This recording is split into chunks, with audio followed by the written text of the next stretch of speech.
Episode 338. Great teams are not built on slogans.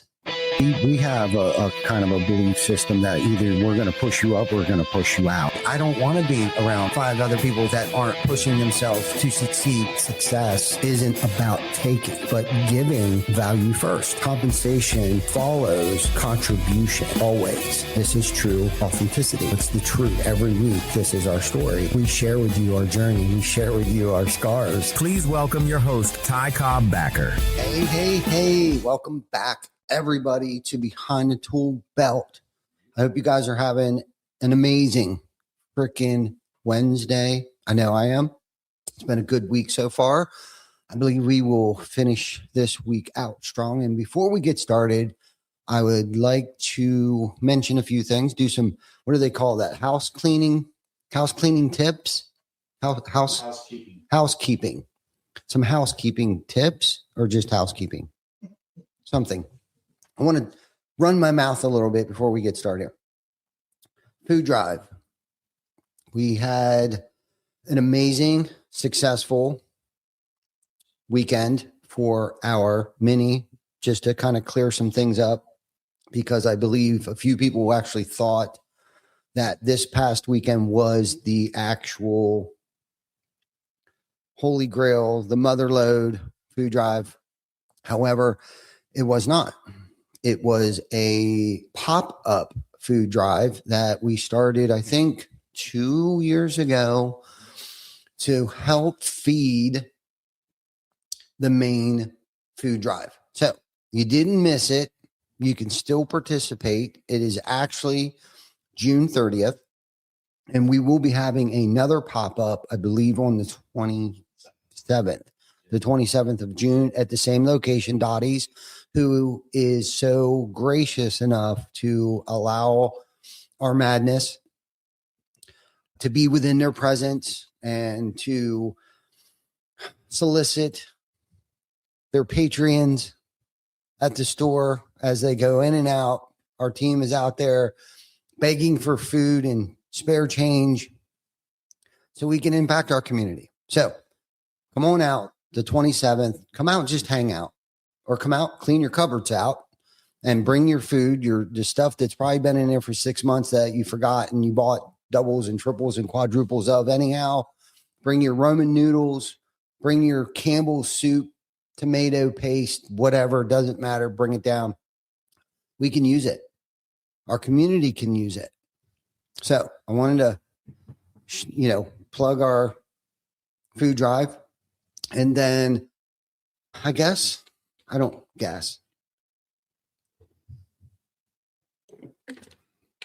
want to give Jana a big shout out. My lovely bride, my lovely ride or die. Today is, in fact, and it's got to be true because I'm getting ready to say it on social media. Today is our anniversary. And thank you, Tina.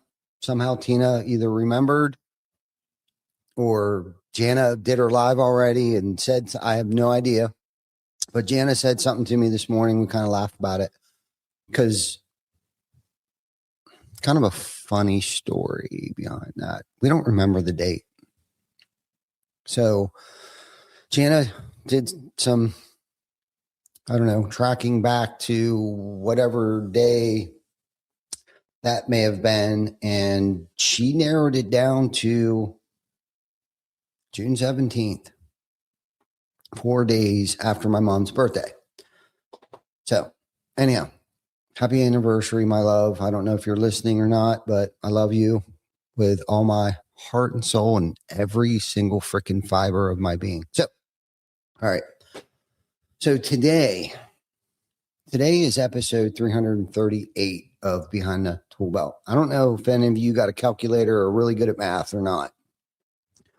338 episodes divided by 52, because there's 52 weeks in a year, or divide 52 into 338 episodes. That is 6.5 years on the frickin' button.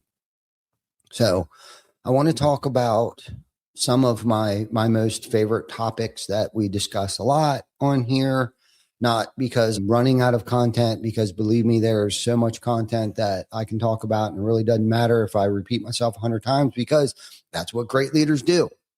That's what great podcast hosts do. They repeat themselves constantly, because I don't know how many times somebody needs to hear it. I used to know that statistic, but people need to hear things 7 times before it actually starts to think or sink in. In this, I heard this the other day. I heard that they don't necessarily have to believe me, but they just have to believe that I believe it to get buy-in. So I'm going to repeat myself on a few things today, but I think I'm going to be able to unpack it a little better for you. I know I unpacked it for myself. And again, this is usually our topics are where I'm at, either because I'm feeling guilty because I'm not working on it hard enough, or it's just something that needs to be worked on because it's that time to work on things, because a lot of the things that we talk about are very fluid. It's not very static. Business is not static. Business is the game of business, the sport of business. And if you've been in business for any certain amount of time, you know that the rules tend to change during the game. Mid-game, rules change. You got to learn to pivot and stay very fluid. So anyhow, I wanted to talk about having a great team and trying my best to lead them well.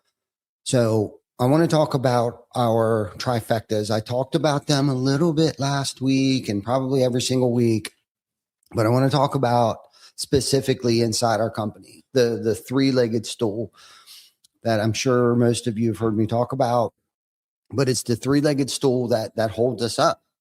And I want to talk about why clarity, trust, standards, accountability, empathy, and authority all have to work together if we want our people to win. So, every business owner says they want a great team. Every leader says they want people who care, people who take ownership, people who do the right thing, and people who can work together without all the drama. We all want that.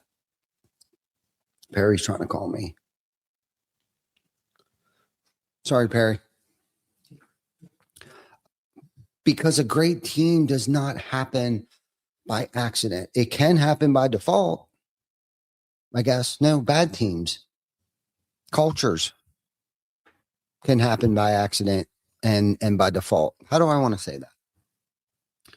Because if you're not doing anything, that's usually what's going to happen. But if you're doing something, okay, something positive, right?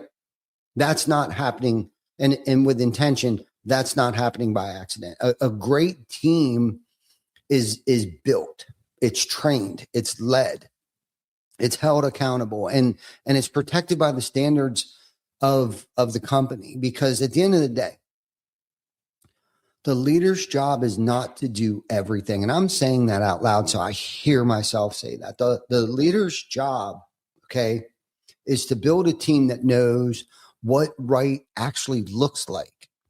They have the tools to do the job well, and has the confidence to make decisions based on the values of the company. I've said this many times, okay? You do not grow a company by yourself. You might start it by yourself. You might carry a lot of the weight in the beginning.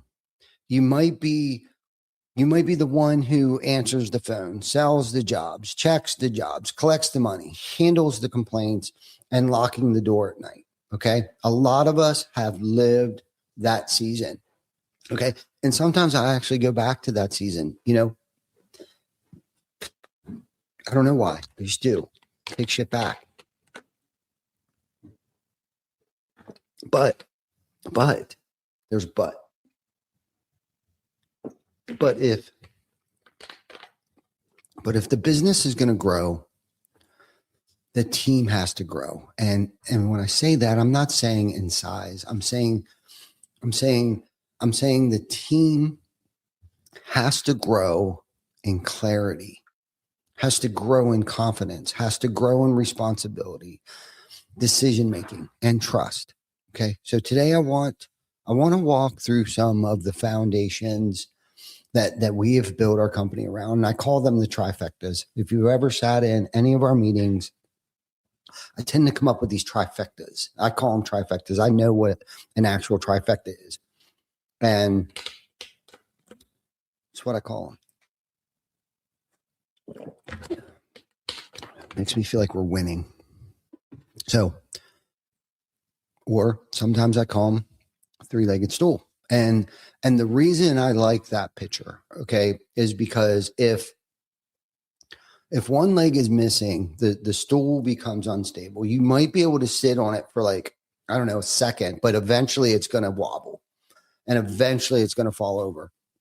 The same thing is true in business. We have values. If we have values, okay, but no systems, we're wobbly. If we have systems but no accountability, we become wobbly. If we have customers but no reviews or referrals, we're wobbly. If we have marketing but no brand or a clear message, we're wobbly. So let's talk about the trifecta that help a good team work together and stay aligned, serve customers well, and keep building something that lasts. So I would say the first most important trifecta, okay? The first trifecta, and I believe probably the most important one, is our core values, okay? SOPs and KPIs. These three things are foundation. They are not just business buzzwords, okay? They are not something you put in a binder and forget about it. They are the way we tell our team this is who we are. This is how we do it. And this is how we know if we are winning. Core values answer the question, who are we? Okay. What do we stand for? SOPs answer the question, how do we do the work? And KPIs simply answer the question, are we on track? Okay. If a team does not know our values, they will make decisions based on emotions, habits, convenience, or whatever the loudest person in the room says. Okay. And believe me, we're not perfect. We're not perfect at this. Okay. But we do, and we can always refer back to them. Okay. And if a team doesn't have SOPs, everyone does the job their own way. Been there, done that, and it still happens, unfortunately, sometimes. And if a team doesn't have KPIs, we're just guessing whether we are actually making progress or not. And I remember not having KPIs all in one place where we could look at it. They were all over the place. It was so overwhelming to the point where it was like, we need a KPI dashboard. We hired a development company. We went, spent all this money. And I think James just came up with a simple freaking Excel spreadsheet that at the time worked, but it put all the data in one spot where it was visible to everybody, the salespeople, the sales manager, the production team, the operations team, the admins. I mean, everybody, so that is why this trifecta matters so much. Values without systems become just words on a wall. And if you notice, you walk through here, we don't have any of our words on the walls. Okay. That's not necessarily intentional, but it's kind of cool that we don't have all these slogans and these jargons and all this crap hanging on the wall. It's actually something that we wrote and we read it at the beginning of every single meeting that we hold. Okay. Getting back. So systems without values become cold and like robotic, and KPIs without values and systems can turn into pressure without purpose. Been there, did that, led that way. Okay. With a whole lot of pressure and very little purpose. But But when you can, when you can get all three of these to work together, okay, now you have something powerful. And I've seen glimpses of this. I've seen it. And it is a beautiful thing when it starts to unfold. You have a team that knows the heart of the company, the process of the company, and the scoreboard of the company. And we have all of these things today. And I know we have worked tirelessly on working for, creating our core values and coming up with SOPs and putting them in a binder and making them digital and staying on top of them because things change, right? There's things that we might have missed. There's something we need to put in it, but having all of these creates alignment. It creates fairness. It creates accountability. It also creates freedom because people know the boundaries now. They know what matters. They know what decisions should be based on. And I've said this before, okay? And I believe it. I do. If our people are following our core values, they cannot do wrong in the way that matters most. They make, if they may make a mistake, okay?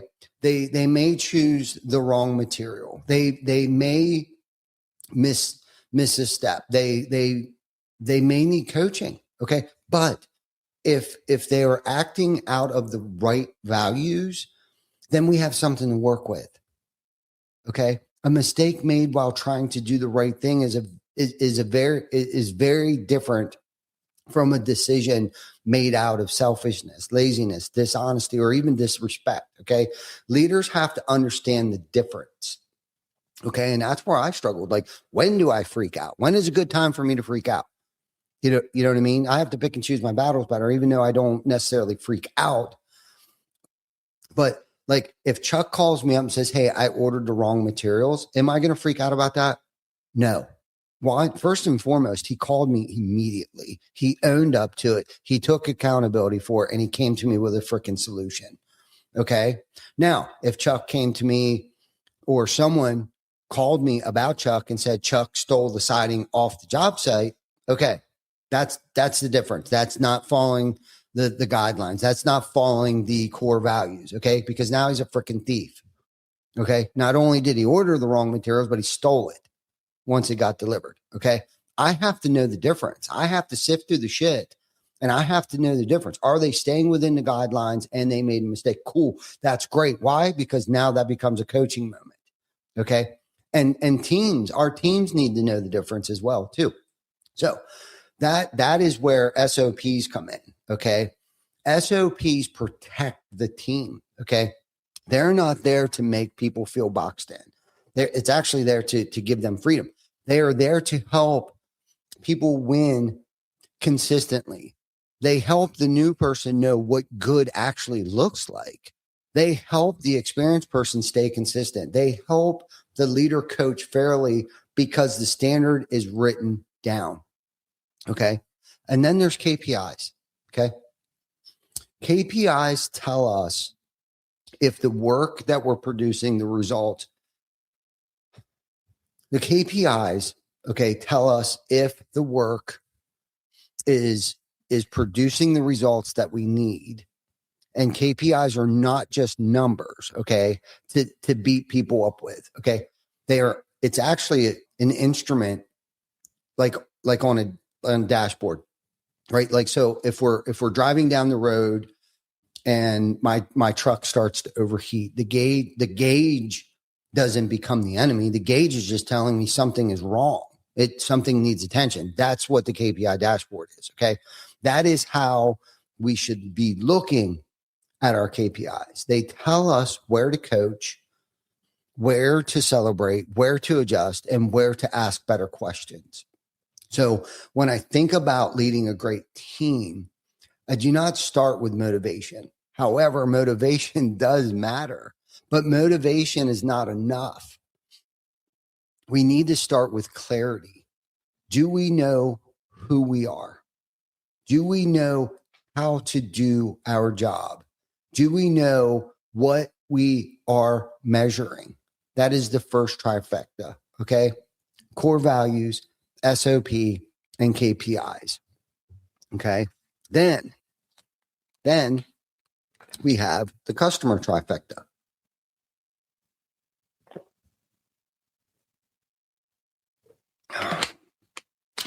Customer trifecta. Repeat customers, reviews, and referrals. This second trifecta, I want to talk about it.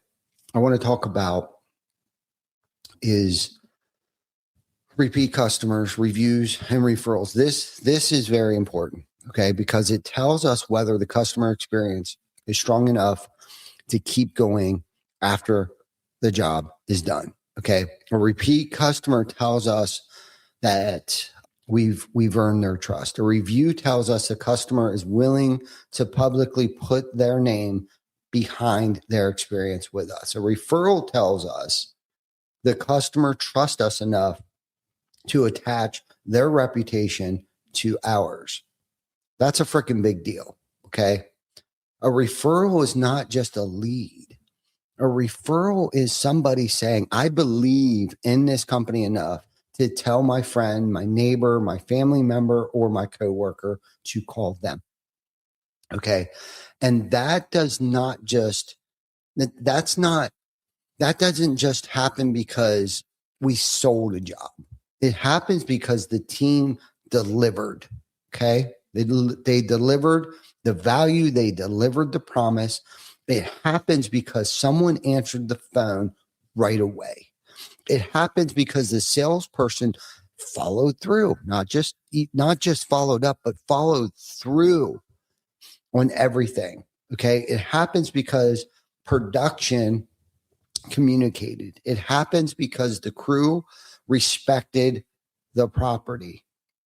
It happens because billing was handled professionally. It happens because the whole company was aligned around serving that customer. Okay. This is where team cohesion shows up. Okay. And you can't have any of that without the first trifecta. Okay. A customer does not experience just one department. They experience the entire company. They may talk to one person at a time, but what they are really feeling is the culture, the systems, and the standards behind the person. Okay. If one department says one thing and another department says something different, trust gets damaged.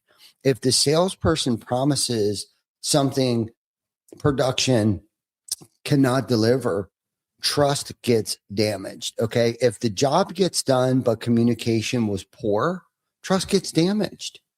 If the customer has to chase us for answers, trust gets damaged. Okay. And I'm speaking from experience, man. And I wish it was perfect every single day, but that's why I have to repeat these things on a weekly basis. But when the team is connected, the customer can feel it. They feel the confidence. They feel the professionalism. They feel that we know what the heck it is that we are doing. They feel cared for. That is why repeat customers, reviews, and referrals are not just marketing wins. They are culture wins. That's exactly what that is. They are team wins. And shit, it's a freaking leadership win. Okay. So when we get a great review, that is not only about the person whose name is in the review. It is probably about 10 people doing their part. It is about the estimator, the scheduler, the project manager, the crew, the office, billing, leadership, building a system where that customer could have a great experience. And when we do not get repeat customers, reviews, or referrals, we need to ask why. Why? Why are we not getting them? Where did the experience fall short? Did we miss the communication? Did we fail to set expectations? Did we create confusion? Okay. Did we finish the job but fail to finish the relationship? Okay. Because that's what it's about creating a relationship. At least for me, it is. A good team is willing to look at those questions. A good leader creates a safe place to look at those questions honestly. Okay. Because the goal is not to point fingers. The goal is it's to get better. Right. And then the marketing trifecta. Okay. We talked a little bit about this, I think, last week: marketing, brand, and the message. Right. So I remember trying to think of what the heck I was talking about last week.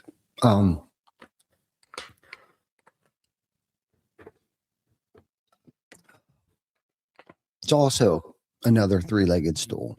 Okay. What do we got here? We got the message, we have reputation, and or customer experience. Okay. And honestly, all three of those are connected. So let me try to frame this up. Marketing, brand, and messaging. Marketing is how people hear about you. Brand is what people believe about you.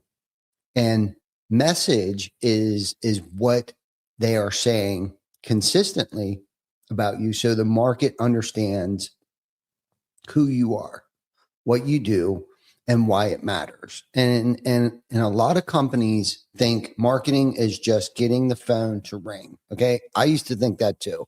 I really, truly did. Like, how can I get the phone to ring more?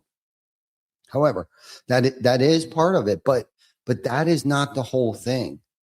If the phone rings and the brand is weak, people do not trust you. If the brand is strong, but the message is unclear, people do not know why to choose you. If the message is good, but the team does not deliver on it, then marketing becomes a promise the company cannot keep. That is why marketing cannot be separated from leadership and culture. What we say on the outside has to match what we live on the inside. If our marketing says we are professional, the team has to be professional. If our brand says that we are trustworthy, the customer experience has to build trust. If our message says we care, but our actions don't prove that we care, that's not a good thing. Our actions have to prove that we care. Okay. This is another place where a great team matters. Okay. Because I can't do all of this myself. I rely heavily on my team. Okay.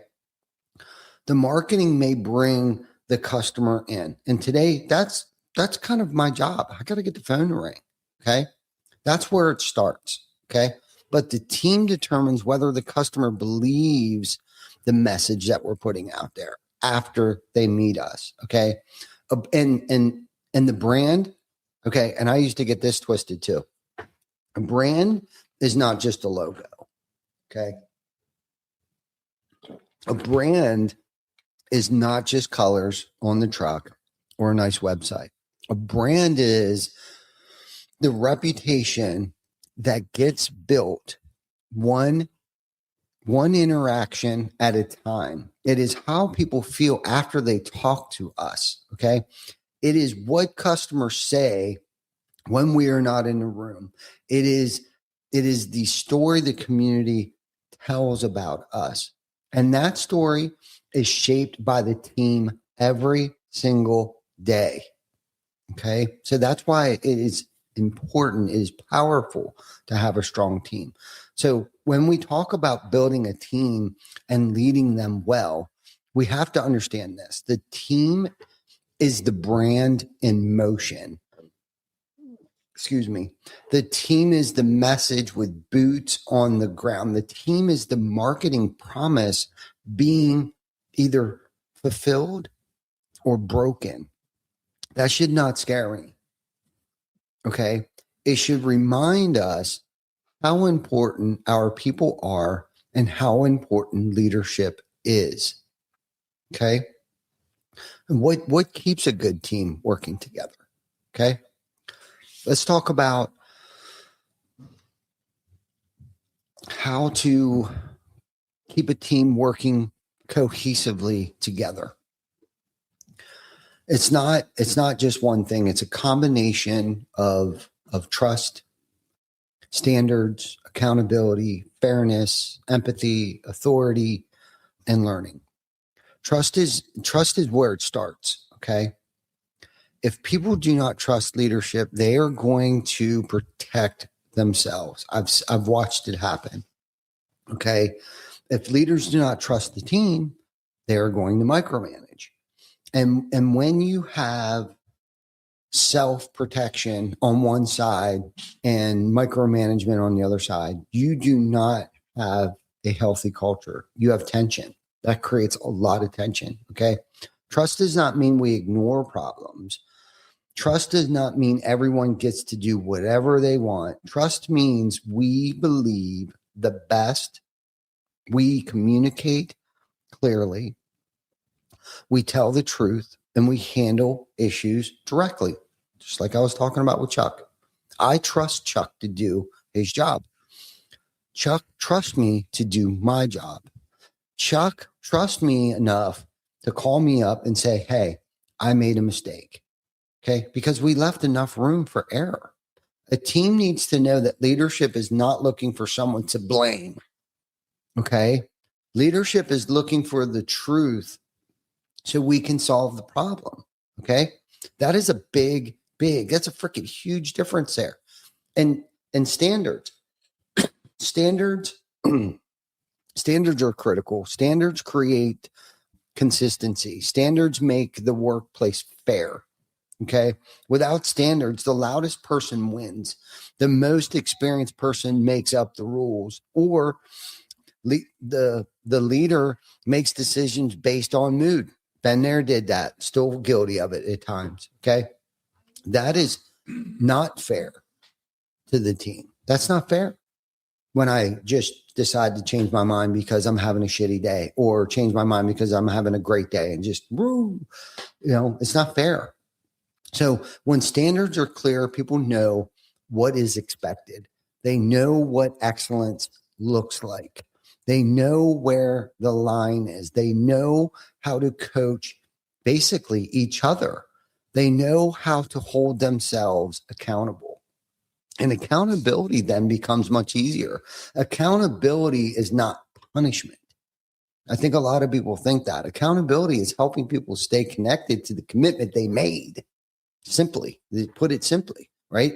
It is saying this is what we agreed to. This is the standard, and this is where we need to get back on track. A lot of people hear accountability and think it means someone is in trouble. It's not the case. But in a healthy culture, accountability is a form of care.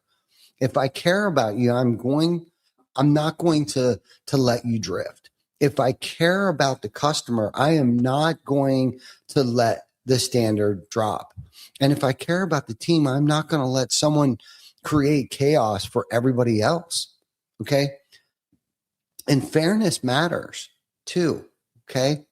People may not always like every decision, but they need to believe that the decision was fair. They need to believe the same values apply to everyone. They need to believe that leadership is not playing favorites. That is so hard at times, and people feel that way. I know they do. And I'm guilty of playing favorites, and that sucks. But I think half the battle is knowing that has happened and it's taken place. And I do my damnedest. I don't even show my own kids favoritism.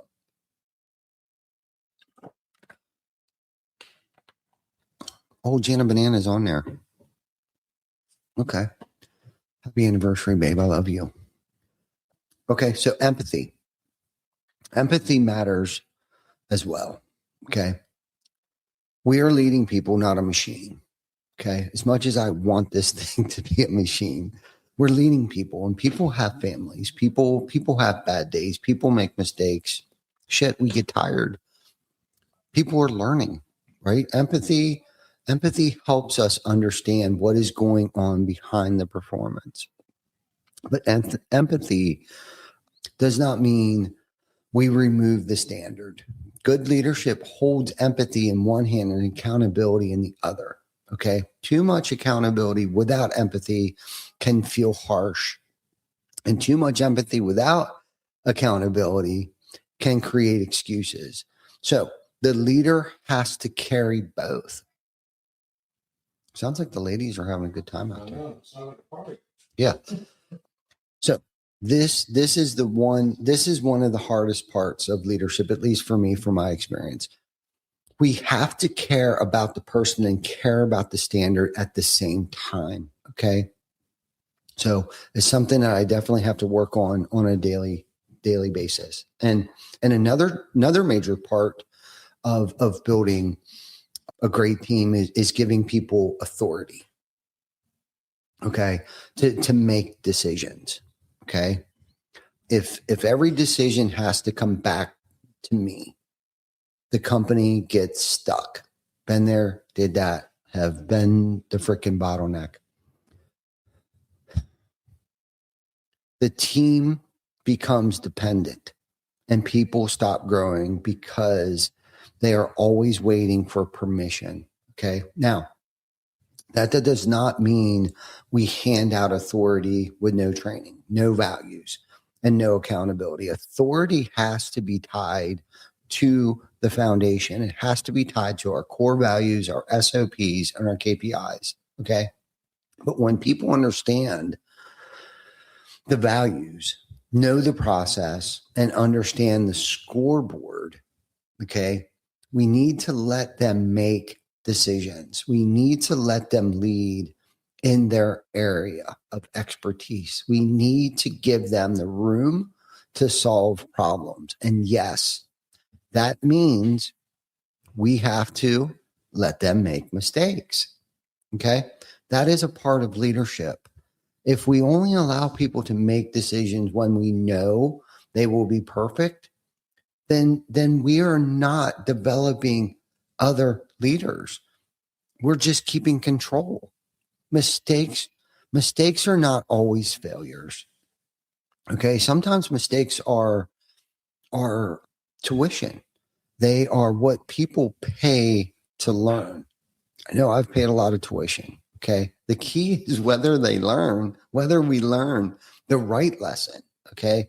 When someone makes a mistake while following the core values, our job is to coach them through it. Okay. We ask, what happened? What did you see? What did you decide? Right? What value were you trying to honor? What SOP applies here? What would we do differently next time? Okay. I ask that question quite often. What can we do to avoid this next time? And what would we do differently? Okay. That kind of conversation builds people. It teaches judgment, better judgment. It creates ownership. It tells the team we trust you enough to let you think, but we care enough to help you get better. Now, if someone keeps making the same mistake, okay, and this is where I struggle sometimes, have struggled over and over and refuses to learn, that is a different issue. That becomes an accountability issue. But we cannot create a culture where people are afraid to make any mistakes at all. Okay. Fear will shut down decision making quicker than anything. Fear will shut down ownership. That's where the blame and the finger pointing comes in. And fear will make people hide problems instead of bringing them forward. Okay. A healthy team brings problems forward quickly. A healthy team says, here's what happened. Here's what I did. Here's what I learned. And here's what I think we should do next. I love those conversations. Okay. That is leadership development 101. That is how you build depth inside the company. The leader sets the weather. Okay. Here's something else I believe. The leader sets the weather in the company. The leader's attitude, communication, consistency, emotional control affects the team. All of that. I've brought chaos into a room and I've brought light into the room. If I'm chaotic, the team feels the chaos. If I'm unclear, the team feels confusion. If I avoid hard conversations, the team feels the tension and fills in the blanks. Okay, they use their imagination. But if the leader is steady, clear, honest, and consistent, that gives the team confidence. No different than your children at home. That does not mean that the leader has to be perfect by no means. Okay, none of us, and I mean none of us, are perfect. I am not perfect. Okay, I have made plenty of mistakes, but the leader has to be willing to own those mistakes, learn, and keep moving. A great leader does not demand accountability from others. A great leader models accountability first. That means if I expect the team to communicate, I need to communicate.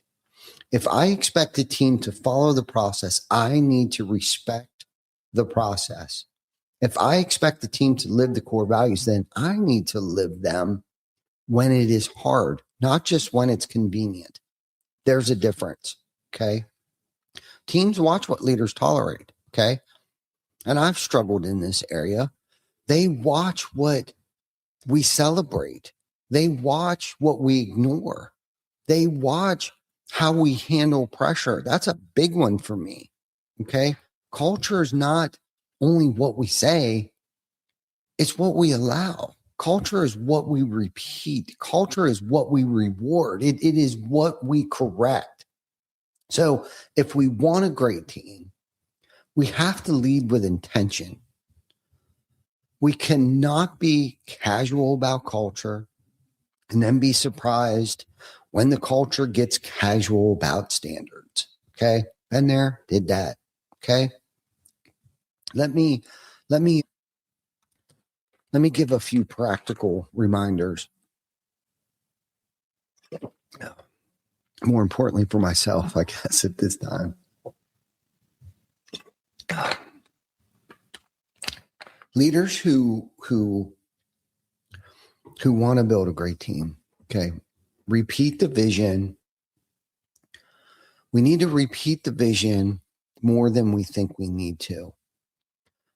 As a leader, we sometimes think we said something once and everybody has it. Okay. They do not. People need repetition. They need reminders. They need to hear where we are going, why it matters, and how their role connects to the bigger picture. Okay. Then we need to define what that looks like. Do not, and I do this all the time, I assume people know. I have to show them. I have to write it down. I have to train it. I have to inspect it. I have to coach it. I have to celebrate it. Okay. And I would say I can't confuse activity with progress. A team can be busy and still not be effective. Okay. This is why KPIs matter. We need to know if activity is producing the right results. Okay. Then I need to protect the team from confusion. Confusion creates frustration, and I'm not the greatest at this, right? I sometimes very unclear and leave people confused, and then after I see them frustrated, I'm like, oh shit, I guess I didn't explain myself well enough. But frustration creates like disengagement, and clear expectations are a gift. Basically a gift to our people, right? The other thing is praise in public, okay, and coach with respect. Okay, people need encouragement, and they also need correction. Both should be done with with the goal of helping a person grow. Okay. I need to let people in their lane. Once someone is trained, and I struggled with this, once someone is trained and aligned, give them the space to lead. Okay. And I've gotten better about this over the years. I can't keep pulling decisions back just because they might not do it exactly the way that I used to do it. Different does not always mean wrong. That was a hard lesson for me to learn. Right. And then I also have to keep bringing the values back. Okay. When I have to keep them at top of mind when decisions get hard. Values should help guide me. Okay. When people disagree, values should guide us, all of us. When we are under pressure, the values should guide us. That is why core values are so important. Okay. They are not decorations, I guess. They are decision-making tools. They help the team know what to do when the leader is not in the room. At least I hope so. Okay. So let me try to bring all of this together. The core values, the SOPs, and the KPIs, trifecta gives the team internal clarity. It tells us who we are, how we work, and how we measure success. The repeat customers, the reviews, and the referrals, trifecta gives us external feedback. It tells us whether the customer experience is creating trust, loyalty, and reputation. The marketing, the brand, and the message, trifecta, helps us tell the story to the marketplace. It tells people what we stand for and why they should choose us. But here's the key. None of these trifectas work without the team. Most importantly, our biggest, hugest asset.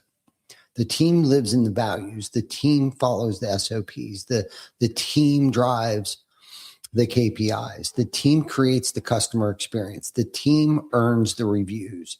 The team generates referrals. The team carries the brand. The team fulfills the message. That is why leadership matters so much. Leadership is not just about being in charge. Leadership is about building an environment where people can do the right thing, grow, make decisions, be held accountable, and feel valued. When a team has trust, standards, accountability, fairness, empathy, and authority, they can move together. They can handle pressure. And I've seen us handle pressure. They can work through mistakes. They can serve customers better. They can grow the company without losing the heart of the company. And that is what we are trying to build. Not just a company that gets bigger, but a company that gets better. A company where people know the mission, live the values, follow the process, measure what matters, and take care of the customers. Okay. So I would say my challenge for myself and any leader out there today, we need to look at our three-legged stools. Where are we strong? Where are we wobbly? Do our people know the core values?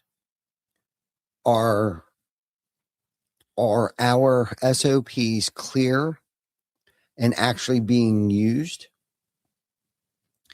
Are our KPIs helping you coach, or are they just numbers on a report? Okay. Are you earning repeat customers? Are we asking for reviews? Are we creating an experience that makes people want to refer us?